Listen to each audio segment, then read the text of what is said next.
Well, welcome to today's Career Note podcast, everybody. We are here with Leangela, and we are talking today about equality and diversity. Leangela, would you like to introduce yourself and tell people a bit about your journey to where you are now?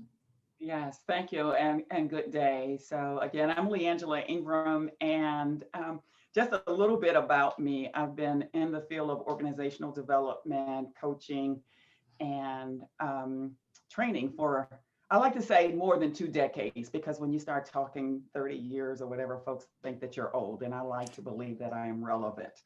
And so the work that I do really is to support leaders and organizations in a host of area, really to build their capacity around diversity, leadership, change management, as well as building teams and supporting teams. And I do that as a coach, as a consultant, and also as a trainer. So that's a little bit in a nutshell about me and what it is that I do. And I'm located here in Washington, D.C., the nation's capital. It's fantastic to have you on today, Leangela. I think this is such a huge topic, and where to start, really. I mean, diversity in the workplace. We all say it's a good thing. Everybody talks about it. Does it happen? How can we push this forward? Where do we go with it? Where do we start? Yeah, so I think that there are a couple of things that need to happen, right? And so because it can be complex, I think a couple of ingredients, if you will, are necessary for folks within the context of an organization who really want to build their capacity for a diverse workforce, et cetera, is that the first thing, you have to be willing. And so when I talk about willing, that means having an open mind and willing to do the work. And oftentimes, as a part of that will, there's this notion of discomfort and uncomfortable. So as you're willing to say yes to diversity and get on this journey, then be willing to be uncomfortable, as well as being willing to do the work, because it's not an easy job or task. And I would say also the next thing that I would invite people to do as you think about developing diversity programs and being diverse by way of inclusion and equity is being willing to wait. This is a process. It's not all of a sudden that you're going to have this great idea and everybody is going to collaborate and work together. It doesn't. It is a process, and it does take time. So practicing patience as a part of the wait to see the results. I would simply say step by step, slow and easy does it. So as a part of that wait, for leaders, I would say it's better to under promise and over deliver than to over promise and under deliver about any program that you would put in place. And then next, I would say this notion of weighing the importance of diversity as it relates to your overall organization strategic plan. So if it weighs heavily and it's something that you're willing to invest the time, money, and resources in, then weigh the cost of really engaging in a thorough diversity program. And then lastly, I would say to organizations, ask yourself the question as to whether or not we have a welcoming culture. So what's the climate and the culture like? Because if you're going to have diversity, whether it's race, sex, gender, sexual orientation, learning styles, the whole host of elements that are part of diversity conversations, we can only be successful in a very open and welcoming environment. So those would be my W's, right? So willingness, wait, weigh, and welcome by way of creating a framework, if you will, for diversity within organizations. So in my industry, I've seen a lot of places, professional bodies and companies that say, oh, we want to be diverse, but they're not really advertising diversity. They're not really producing role models for diversity because there isn't really any diversity in the pool of people that are there. So how do you kind of connect with people that are saying diversity, but not actually doing diversity, if you get what I'm saying? Yeah, they're some of my favorite authors, Peter Senge and Chris Argyris, in their field book on change. They talk about theories espoused versus theories in practice. And so I hear that's what you're saying. but I'm noticing it's not what you're doing. And so I would say that if you're in an organization and there isn't an alignment with what's being said and what's being done, then the chances are maybe not so much. Now, for the organizations who purport not to be able to find diverse candidates, et cetera, my offer would be to go to places where you might find them, right? So no longer is it really just enough to post a job online. That's a great starting point. So, for example, if you're looking for women engineers, where might you go? There are all kinds of professional organizations for female engineers. If you're looking for women, how about the host of women colleges and organizations? And so you would need to be, again, willing to go the extra mile to really assert yourself, to do the research where it is that you might find. And so at this day and age, with the Google machine, there's nothing you can't find if you really want it. And so it just requires maybe a little bit more time and a little bit more outreach to identify your targeted populations, and then doing that outreach to make sure that your recruitment pool is representative of the population of folks that you'd like to, whether it's disciplines, gender, et cetera. I just use women as an example. So on the other side of the coin as well, when can that become positive discrimination? Mhm. So the interesting phenomena of positive discrimination, right? So discrimination by definition speaks to a majority population. And so in order for it to be a discriminatory practice, you have to be in the majority, right? And so while I hear it, I don't know that I quite understand what that really means, because most of the folks that are in need of being recruited are in the minority population, right? Either, again, sexual orientation, race, and gender.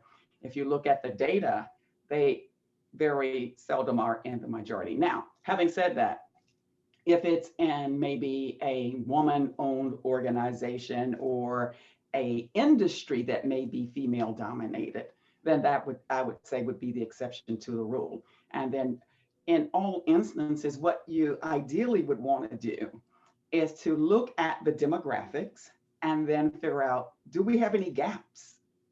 Whatever those demographics might be, right? So, and again, to include educational backgrounds and the like, so that you don't have a homogeneous group or disciplined, et cetera.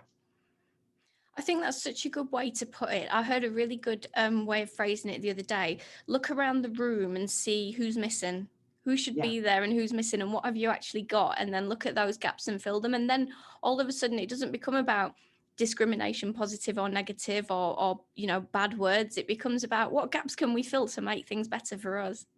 Yeah, and I see it really as a business imperative, right? So we're in a global society. And so understanding that if you have goods and services that you really want to sell and distribute globally, then do you have any level of representation, to your point, around the table of that targeted population? I mean, if you can think of the times or the instances in which you may see at an ethnic restaurant, words and language incorrect. And so what that says to me automatically is that they didn't have anybody else to edit that. Or what's their outreach? So I become curious about, okay, so you have enough money to have this practice here, and maybe it's not important enough to invest to make sure that you are in alignment with the culture, the language, et cetera. So it really is an investment of time, energy, and resources. That's really interesting when things are translated and incorrectly. I find that very interesting because, like you're saying, if your target market is somewhere else, you really need somebody in that target market to understand what the product is. Otherwise, you're going to fail with a new product. Yeah, and the perception of, because there are certain cultural norms and mores that we often view the world through our native lens. And what might be offensive to me may not be offensive to you. And so just really investing the time to try and vet. Now, I'm not supposing that any one person can answer for an entire country or an entire population of people. But what I am saying is that doing the thinking and the investment of time might help to inform how you show up in the marketplace in a more culturally sensitive and aware organization in some ways. How do you think, in general, equality and diversity is being addressed um, in different organizations? Do you think that this is something that's gaining a lot of traction and awareness, or do you think there's a huge amount of way yet to go with this? Yes and yes. Yes, I think it's getting the attention.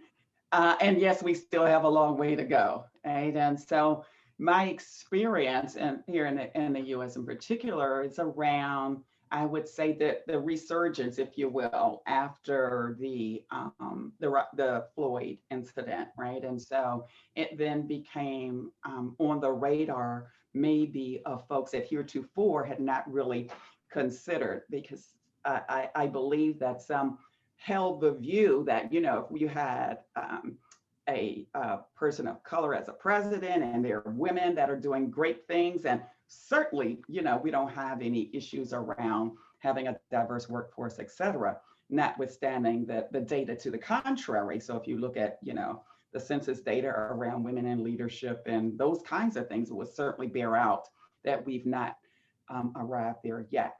The second question by way of is there resurgence? Are we doing, you said, what is it that we're doing new or different?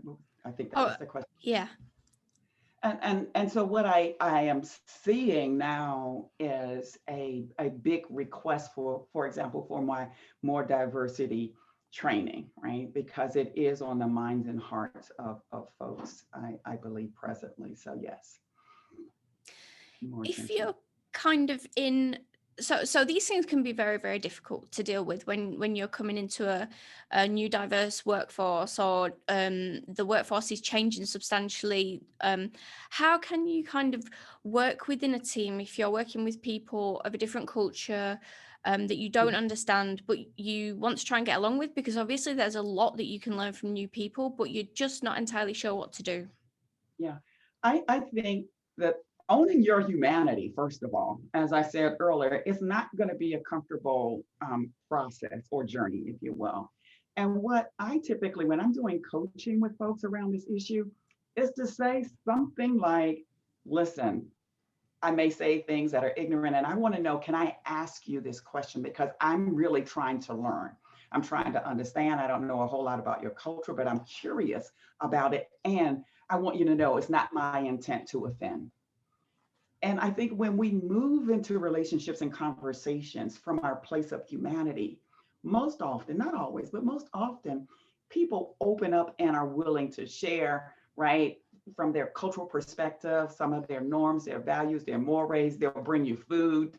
I mean, a lot of things happen when we move into the conversation with our humanity. I don't know, right? And being willing to be wrong, right? Because not everything we read is on point or applicable, right, to a teammate. So just because I have X number of friends who are from this country does not necessarily mean that I know all there is to know about that, or not all engineers are that way. Not all IT professionals are, you know, we can put people in boxes and expect them to stay there. But I would offer, you know, moving into difficult conversations by owning, one, your ignorance, two, owning your vulnerability to say, I just don't know. And I really, really want to learn. That's such a lovely way of coming at it. And I think that everybody in the basis is human. And so I think if you approach it like that and you come at it human to human, there's not the barrier there, and there's not all these walls that you think might be there. It's just a case of, you know, have you got any kids? I've got kids. What do you do for a hobby? And we're all kind of doing the same types of things. And at the end of the day, most of us want the same thing. We want to live a life that is prosperous in as much as we can feed our children, live in a comfortable environment, and be successful at whatever our occupation is, like you name it. Very few folks get up in the morning with ill intent to say, let me see whose life I can go up and screw up today, right? So we want to really be supportive of folks, particularly when there's a level of humility and humanity in our approach to a particular topic. And diversity tends to be a difficult one. If I had $1 for every time I had somebody to say to me, "Oh, Leangela, I really want to talk about it, but I feel so uncomfortable saying this," or I don't know how to broach the topic. Get over yourself. You are not expected to know everything. I think we have an ego that says, "I'm supposed to know." But when you move to your place and space in you of humanity and being willing to put your ego aside, you don't, guess what? You don't have to know. Nobody expects you to know. And usually people welcome you from that place of humanity. What is your opinion on kind of the concept of allies? Because in the UK we have LGBTQ allies, and they're people that have done maybe a bit of training, may or may not know somebody who is LGBTQ, and then have a badge saying that they're an ally, and it's kind of unsure as to what purpose that might actually be for. What's your opinion of that as an identified role? Do you think it's positive or negative or somewhere in between? I think that we all need allies, right? So irrespective of, whether it's an identity, having an ally certainly can't hurt. And I would say serving as an ally can't hurt. It can only help. Again, it's the humanity, right? So if someone's being treated in a way that is unkind or disrespectful or minimizing or marginalizing, then to be able to have the chutzpah, the intestinal fortitude to step up and say, with all due respect, sir, madam, whomever, that, what you just said or did is very unkind. And I think that we all need allies, and I think that they are vital roles. I can tell you, and in my practice, for example, I have always partnered with folks, and I have a very diverse population of folks. And there was a time in which I was negotiating a contract, and I knew I was spot on. I had done all of my due diligence and the like, and this guy was not giving me a yes. So I called my mentor and girlfriend, and I said, "I need you to close the deal because I don't think he believes that I'm competent." Now, she and I have same credentials. We both went to Johns Hopkins, did our graduate studies. She's a little older, so she has a little bit more years of experience. She would laugh if she heard me say a little bit more. But do you know, she went and she talked to the same man, told him the same things, and guess what? We got the contract. Wow, that's shocking. Yeah. So being intentional about partnering with folks who can support, because sometimes when we come across barriers, it's not that you're wrong or you're not smart and all of that. And this is where allies can step in. And this was before allies even became popular. This was probably some 15 years ago, was able to shift the direction of that work for me because we had that relationship.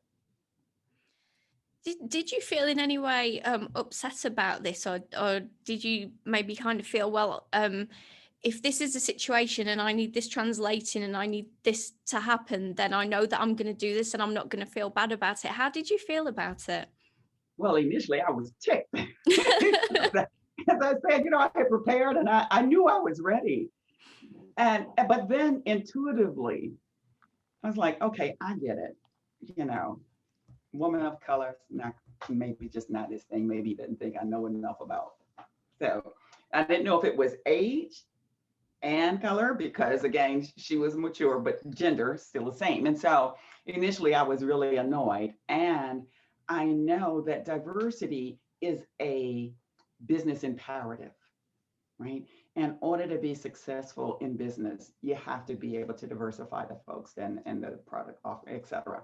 And so after I got over myself, my little ego being crushed around my not being able to close, I said, "Hey, Nancy, he needs you. I'm sure he needs you." And that's really, really interesting, actually. Yeah. I kind of feel the same sometimes in my industry. Within STEM, it's very difficult to have that level discussion with a male colleague who even could be the same age or older. and I find that sometimes I need that translator to sit in between. That it feels intuitively wrong and Yeah. upsetting that that should even be the case. Yes. And but then I kind of think, well, that person has got such strongly held opinions and they're not willing to budge from them. But unfortunately, they might be in a position of power where you need something and you've got to go to them and work with whatever they want to do. Does that kind of bring up other issues of maybe where power is distributed, or who gets to lead things, or who holds the purse strings in that case? Yeah. And I think when I was younger, maybe more so. So I'm 62. So I'm at the point where it's like, okay, so I understand that this is the game and I'm trying to play the game to win, right? So I don't know that I posture and position myself to be not that I'm not a fighter anymore, I fight differently. So, when I was younger, I was down for every cause, this is a woman's issue and this is a black issue, and I have to go and you're going to do right. But that can be exhausting over time. And so I just decided that, okay, so these are the rules of the game, and this is how the game's played. So how do I develop the skills and the networks to win? That reserves all of my energy. And at the end of the day, we both gain, right? And so we often, and I like the notion of modeling the way. So that guy, after seeing the two of us together and how we worked, may have had just a little change of mind, right? I'm not saying that we move the needle from one end to the other, but I think that in life, sometimes if we can just move it a teeny tiny bit, then we begin to open up opportunities for folks to understand and to know a little bit more than maybe heretofore they may not have known. So yeah, it's like gnats and flies, just get on your nerve when you see it coming, but you figure out how to develop a resistance against it. Yeah. I think that's a really good way of looking at it. I think as we get older, we end up just picking our battles that little bit more. As much as we want the world to change and work, it's a lot harder than it seems to get it to do it. Yeah. And so, part of our legacy, I believe, because I believe in legacy, is so how do I leave like environments and relationships just a little better off, right? I believe that I should be teaching everybody. My daughter is like, Mommy, not everybody wants to learn. I was like, I know, but it doesn't mean that I'm going to abdicate my responsibilities to try to teach. So just a little bit. Again, I don't expect that there's going to be a whirlwind. And that's why I say to organizations that want to take on this monumental job, because understanding that organizations are a microcosm of our society. Mm-hmm. And if we haven't gotten it right in the larger system, help us in the smaller system. And so, it's piece by piece that we begin to move the needle and move what happens in society. So, we have our organizations, we have our teams and individuals, and the journey starts with us. So if I'm on a team, I understand and try to learn a little bit more about you. And then from that team, we can have an impact in the organization. Then we take our organizational skills into society. And it's like the butterfly effect, right? We believe that small changes can have an impact around the world. I wanted to kind of explain a situation as well that I once found myself in and get your opinion on this. So when we were kind of in an office environment and it was open plan and you've kind of got your bathrooms and you've got everything set up, and we had a man leave and come back as a woman, and the workforce was a bit older, and the way that he was brought back in was by an email saying, this man is now coming back as a woman. This man will be a woman and using the women's bathrooms and etc. etc. Nobody's got any choice in it. There won't be any training on it. You've all just got to deal with it. And Right. so she came back in to her desk, and I can only assume that she felt very isolated, because it was very difficult then for anybody to have the conversation. The management were not interested in seeing anyone have that conversation.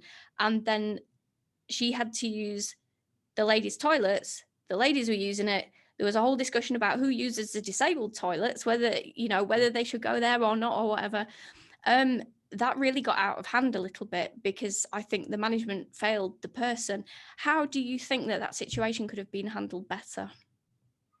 Well, I think one sounds like maybe the leadership of the organization needed some levels of insight around how do you really transition, because that's what we're talking about. So Yeah. while the individual was in transition, so was the organization and its culture, and creating a level of awareness around what to expect. And I would, of course, as a trainer, would say we really have to do some training around what to expect. And then also maybe even just having transgendered individuals some kind of Q&A, right? It could be a low cost, right? So what should we know? What should we do? How can we best prepare? To your point, how can we make them feel welcome? How do we deal with awkward situations? And I think the conversation is where we start. Like acting is if nothing is happening. It's like so dysfunctional. I mean, and we all of us come from some element of dysfunction in our families, but when we're called to leadership, we really want to figure out, so how do I deal with this change? And so that would have been my offer if I were an advisor and or a coach to leadership. To act as if is not always a healthy thing to do, because invariably somebody's going to feel offended or they are going to offend. And then you have all kinds of breakdowns, if you will, within the organization's culture that need not be. Now, I'm not suggesting that, a 2 or 3 hour training would make it all better, but I do think that is the beginning place to open up the conversation around, okay, I'm ignorant, I've never experienced this before. How can we interact in a way that we all can like understand and acknowledge this transition? That would be my offer. I think even being able to have people get out kind of their misconceptions and misunderstandings and kind of understand more about the person as well would have been helpful, because I think blocking that conversation, because we've talked a lot about having a conversation, I think blocking that conversation there is the most harmful thing you can do. And I think that breeds more discrimination and more misunderstanding, which can then breed hatred, because you've got no opportunity to understand what's going on with any part of this situation then. Absolutely, because this is what we know about that manufacturing plant in between our ears. I mean, our brain can come up with all kinds of stories, right? So, in the absence of data, we make up stories. And many times not true, right? We don't have the information, we've not had the conversation, and so we just create a dialogue within us and assume that it's on point, that it's accurate, and oftentimes, to your point, not so much. Is there a compromise as well with things like if there is somebody who has a sex change and they start to use the opposite gender's toilets? Because obviously, we've still got gendered toilets, which doesn't really help this situation. But then how can you kind of um, work with that fact that there's somebody that has changed that is now in a different perceived intimate space? Right. So I think that even that process of transitioning, right, for transgendered individuals, it's a process, and so I think organizationally, just like we have, I would say, remove the disabled right facilities and make all of them equipped to be disabled, but also have the unisex, right? So having those facilities for folks who might not be in complete right transition but are in the transitioning process has a sense of some dignity and pride in the process that they're going through, and that makes it easy. It's not like a high cost item for an organization, right, to change or to add some of the what do they call the what's the in the US, there's a code for it, right? To make sure that you have the railings and all of that. So then it's not just that one that's distinct, having the lower sink and the lower toilets and the bar rails. I would say just equip all of the bathrooms with those, and then have the one that's a unisex. And there you have it. Not a whole lot of cost. And It's usually you pretty. can get grant money and stuff for, installing those things. When you break it down into the basics of have a conversation, just put a different sign up, just move a few things around, it kind of makes a lot more sense than I think it does when there's so many barriers in everybody's minds, and nobody knows what's going to happen, and the situation's so uncertain, and the leaders just aren't there at that point. It must be extremely difficult, I think, in some of these situations in various organizations to actually lead through it and to try. I mean, where do you start as a leader? Do you have to go on training? Do you have to go and try and understand what do you have to do? I think it's a little bit of both, because understanding this, that leadership takes courage. So you have to have intestinal fortitude. Sure enough, leadership is not for the faint at heart. And so if you're worried about getting it wrong and all of those, and everybody's going to like you and the like, then maybe leadership is not for you. I think that just as anything else we're interested in getting right, right? Because our society is far more educated than it's ever been, right? So anything that we really want to know about, we can research it and find out, right? So whether it's through reading or just doing informal interviews, you can do focus groups, right? There are a whole host of things that you can do to educate yourself on anything that you're interested in learning, right? And so I would say for leaders to be open and curious about the many facets of diversity in life and how to lead, et cetera. And I think that's what makes for effective leadership. And because our society is far more complex than it was probably 20 years ago, then forever educate yourself. You have to be a forever learner. You have to be willing to be a student and not always the professor, is what I like to say.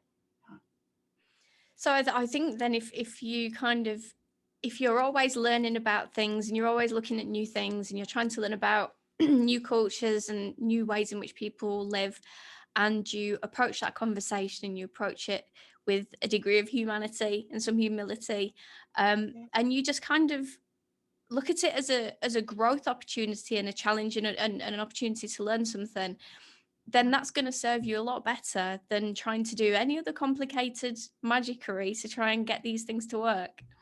It's true. And the other thing is, this is what we know, is that can't you tell when somebody's faking it? Yeah.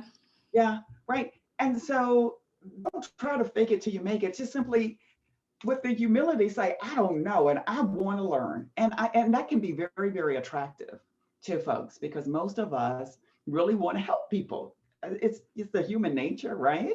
And so that's what I would say. Trying to fake it doesn't work, and trying to act as if doesn't work. So just own it. Have you got any top tips for people that are experiencing things like, huge changes at work where they're having to get to know new people, or they're dealing with a situation that they've never come across before?